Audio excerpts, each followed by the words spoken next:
Okay, we're here at the Company of Military Historians annual meeting in Reston, Virginia, and we're fortunate to have Mr. Jerry Roxbury here, who is a sword collector, and he's got some really fine stuff, and I'd like to ask him to explain, if he would, a little bit about his collection and show us a couple select pieces. Jerry, why don't you go ahead? Well, this is my collection of Confederate naval cutlasses, the regulation naval officer sword, and some Confederate naval knives. What's unique about collecting Confederate naval edge weapons is the variety of patterns that do exist. Unlike the North, where they had the Ames Manufacturing Company that produced many thousands of the model 1861 to outfit the Union Navy, the Confederacy had no such industrial complex in place. Therefore, we have a multitude of small manufactories popping up throughout the South. So we have the old adage, you know, beating plowshares into swords becomes a reality for the South. But there are some unique centers that produce cutlasses, and I like to highlight those. First, in Richmond, these are probably the most recognizable cutlasses because they do contain the initial CSN for Confederate States Navy. And for example, this one here on the pommel, we see CSN. And again, these are produced in Richmond by a gentleman by the name of Frederick Heyer. His first attempt at producing cutlasses is this very unique piece, only very few known in the collecting community. Again, it bears a CSN. This particular piece is illustrated in William Albrough's book, the photographic supplement of the Confederate States of America. We have cutlasses produced in Kenansville, North Carolina by Lewis Furlick. There were 600 Navy variant cutlasses produced during the war years.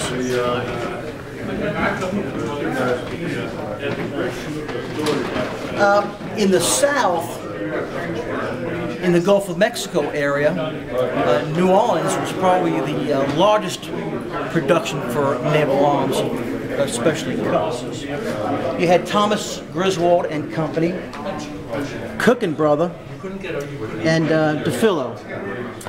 Fortunately for collectors, these products were marked. Thomas and Griswold either used his initials or his full name on the blades.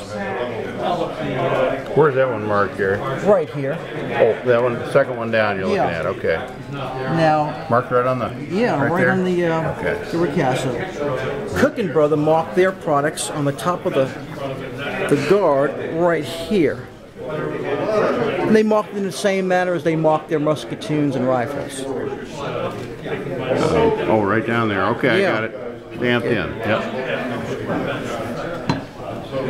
Now, A.H. DeFillo, unfortunately, this one doesn't contain the marking any longer, but there is a beautiful example in the Cabildo Museum in New Orleans that contains a very nice marked example of his product, and it's identical in every other respect.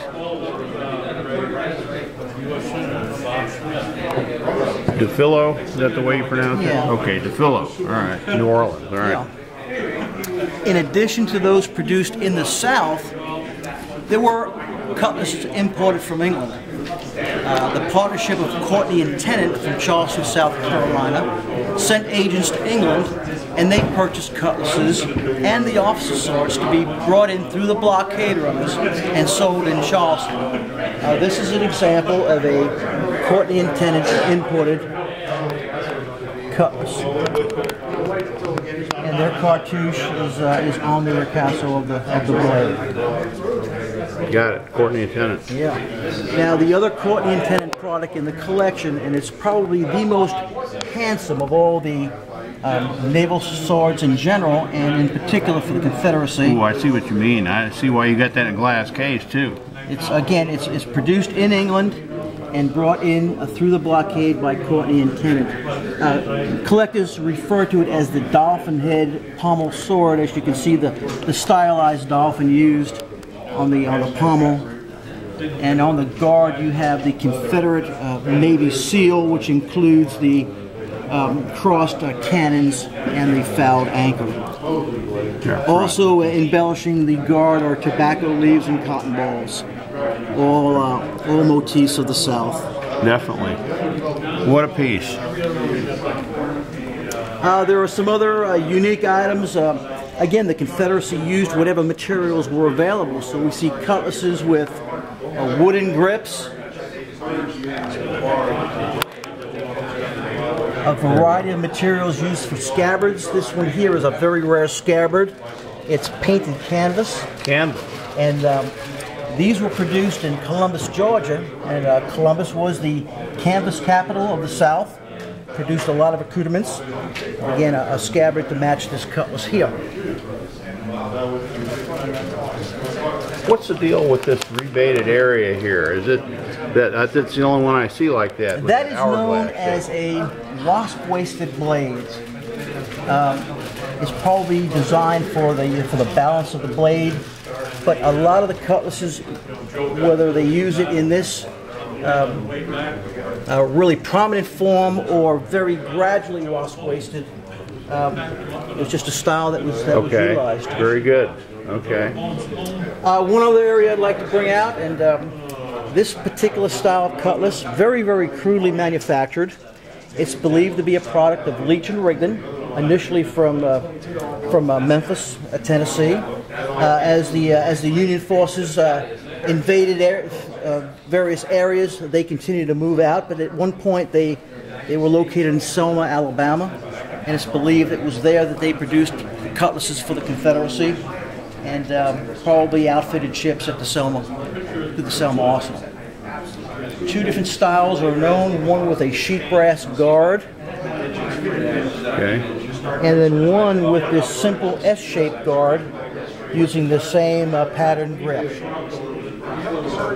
And you can even tell where they use the same style grip, because there's the cutout that would have accepted the sheet brass guard. But it was omitted in this particular simple S-shaped guard. So they just never put it on, and they went with the S-shape instead. Okay. They may have run out of sheet brass at a particular time. Well, that's fascinating, because you got some rare weapons here. I don't know any museums that have as many cutlasses. I don't think. Well, I'm trying, and there are other patterns out there, I'm sure, and there's patterns yet to be discovered, but I'm always on the search. Okay. Well, let me go ahead and pan the collection here. Please do. And just so people can get an idea of the other styles you've got. And I thank you for letting the other members of the company and the general public take a look at your fantastic collection. Thank you, John. Extremely rare stuff here.